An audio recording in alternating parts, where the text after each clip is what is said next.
बार फिर से हम आपके लिए मोस्ट इम्पोर्टेंट क्वेश्चन लेकर आए हैं जो कि रीजनिंग से संबंधित हैं। ये सभी क्वेश्चन या तो पहले किसी ना किसी एग्जाम में आ चुके हैं या आगे आ सकते हैं। तो चलिए शुरुआत करते हैं इस क्वेश्चन से।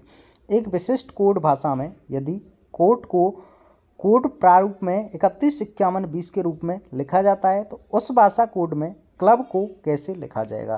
तो चलिए देख लेते हैं इसको हम किस तरीके से सॉल्व करेंगे। तो यहाँ पे क्या लिख रहा है, सी लिख रहा है।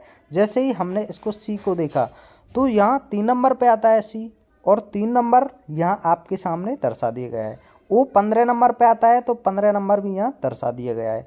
ए 1 नंबर पे आता है तो 1 नंबर यहाँ दिखा दिया गया है। टी 20 नंबर पे आता है तो 20 नंबर भी आपके सामने शो हो रहा है।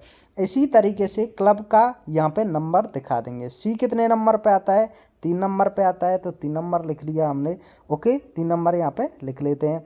एल कितने पे आता है, 12 नंबर पे आता है। यू कितने नंबर पे आता है, 21 नंबर पे आता है। बी कितने पे आता है, 2 नंबर पे। तो 31 22 12 कहाँ पे दिख रहा है आपको, ऑप्शन नंबर 3 के अंदर दिख रहा है। तो आपका ऑप्शन नंबर 3 यहाँ राइट हो जाएगा। चलिए आगे देख लेते हैं। अगला क्वेश्चन दिया गया है, श्रृंखला में अगला नंबर ज्ञात कीजिए। तो यहाँ आप देख सकते हैं इन दोनों के बीच में क्या यहाँ पे संबंध दिख रहा है। तो यहाँ 5 का अंतर दिख रहा है, और 12 और 22 के बीच क्या नंबर दिख रहा है, यानी कि अंतर दिख रहा है 10 का दिख रहा है। तो हम यहाँ बोल सकते हैं इसके और इसके बीच में 5 का अंतर, इसके और इसके बीच में 10 का अंतर। और अगर बात करें वहीं हम 22 और 42 के बीच में क्या अंतर दिख रहा है, तो यहाँ आप बता सकते हैं कि यहाँ पे 20 नंबर का अंतर दिख रहा है। और 42 और यहाँ पे 82 के बीच में देखें तो यहाँ पे 40 नंबर का अंतर आपको नज़र आ रहा है। कहने का मतलब ये हुआ 5 दूनी 10, 10 दूनी 20 और 20 दूनी 40 और 40 दूनी 80। जैसे ही हम इसमें 80 जोड़ देते हैं, यानी कि इस जो क्वेश्चन मार्क की जगह पे हम 80 जोड़ देते हैं, तो ये नंबर बन के आएगा आपका 162। क्या हो जाएगा, 162। 162 आपका ऑप्शन नंबर ए के अंदर दिया हुआ है, तो यही इसका राइट आंसर हो जाएगा। चलिए आगे क्वेश्चन देखते हैं हम। अगले क्वेश्चन में दिया गया है, निम्नलिखित विकल्पों में से एक उपयुक्त विकल्प चुनें। निम्न 5 चित्रों में से 3 का चयन करके जो एक पूर्ण वर्ग बनाएगा। यानी कि वर्ग में भाई साहब क्या होता है, 4 जो लाइन होती है, यानी कि एक बंद वो होती है आकृति, क्या होती है, 4 रेखाओं से एक बंद आकृति होती है। तो ऐसा कौन कौन सी आकृति दर्शा रही है, एक तो 1 नंबर की दर्शा रही है, ये हो जाएगा आपका। वहीं दूसरी बात करें तो ये 2 नंबर वाली भी दर्शा रही है।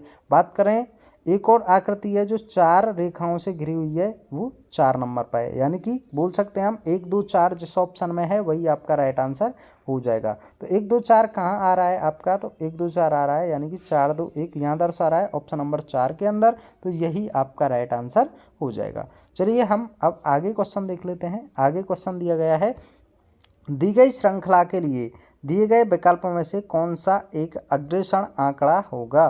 तो चलिए इसका राइट आंसर देखते हैं। देखिए टी जो था वो यहाँ आ रहा है, और अब की बार जो दूसरे नंबर पे वो यहाँ दर्शा रहा है, यानी कि आप यहाँ देख पा रहे हैं। बात करते हैं 3 नंबर पर, वो यहाँ आ जाएगा, यानी कि यहाँ 3 नंबर पर ये आ गया। 4 नंबर पर वो कहाँ खिसक कर आ जाएगा, यहाँ आ जाएगा। तो यानी कि यहाँ 4 नंबर पर यहाँ खिसक कर आ गया। 5 नंबर पर यहाँ खिसक कर आना चाहिए, तो देखिए यहाँ 5 नंबर पर यहाँ गया। अब 6 नंबर की बात करें तो ये यहाँ खिसक कर आ जाएगा। तो 6 नंबर पर अगर हम एक और गोला ले लें यहाँ पे इस तरीके से, और वहाँ पे ये कहाँ खिसक कर आ जाएगा, इस कोने पर आ जाएगा। और ऐसा टी कहाँ दिया गया है वो यहाँ आपके सामने दर्शाया गया है। तो यहाँ ऑप्शन नंबर 4 आपका बिल्कुल राइट आंसर हो जाएगा। तो चलिए एक और क्वेश्चन देख लेते हैं हम। आगे दिया गया है, दिए गए विकल्पों में से इन प्रश्न का सही जल प्रतिबिंब ज्ञात कीजिए। तो आइए हम इस क्वेश्चन को बड़े भली भांति से सॉल्व करते हैं। देखिए जल प्रतिबिंब क्या होता है, कोई भी चीज़ कुछ इस तरीके से दर्शाई जा रही है तो वो आपके लिए इस तरीके से दर्शा दी जाएगी, यानी कि ऊपर से नीचे की तरफ और नीचे से ऊपर की तरफ। अब देखिए यहाँ पे जो जी आपका दिखाया जा रहा है वो उल्टा जी कहाँ बन रहा है, तो आपको यहाँ जो उल्टा जी नज़र आ रहा है वो देखिए ऑप्शन इसमें भी नज़र आ रहा है, इसमें भी है, इसमें भी है। लेकिन इनमें से राइट आंसर कौन सा है, देखिए आई को हम नो चेंज रखेंगे, आई किसी में भी चेंज नहीं होगा, इसलिए इन तीनों में से किसी में भी चेंज नहीं किया गया है। और जेड भी सभी में सेम रखा गया है। और एम बात करते हैं, देखिए एम एम इस तरीके से लिखा जाता है, लेकिन जब हम इसको उल्टा करेंगे तो ये डब्लू बन जाएगा, जो कि किस में दर्शाया गया है, ऑप्शन नंबर 3 में दिया गया है, ऑप्शन 4 में दिया गया है। तो इसलिए ये हमारा 2 बिल्कुल ख़त्म हो जाएगा और 1 नंबर ऑप्शन तो बिल्कुल भी ख़त्म हो रहा है। तो इनमें से अब बात करते हैं ए। अब ए ऐसे बन रहा है और वैसे अगर हम उल्टा बनाएंगे तो इस तरीके से बन जाएगा। लेकिन देखिए यहाँ सीधा का सीधा दर्शा दिया गया है, लेकिन यहाँ पे आप देखेंगे तो बिल्कुल उल्टा दर्शाया गया है। तो इसीलिए हमारा ऑप्शन नंबर कौन सा जा रहा है, 4 ऑप्शन नंबर बिल्कुल सही हो जाएगा। तो इस तरीके से हमने मोस्ट इंपोर्टेंट क्वेश्चंस को कुछ ही मिनटों में कवर किया।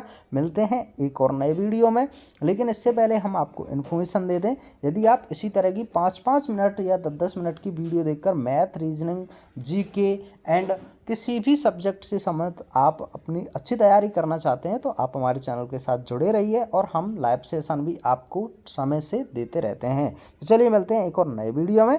Thanks for watching. जय हिंद, जय भारत।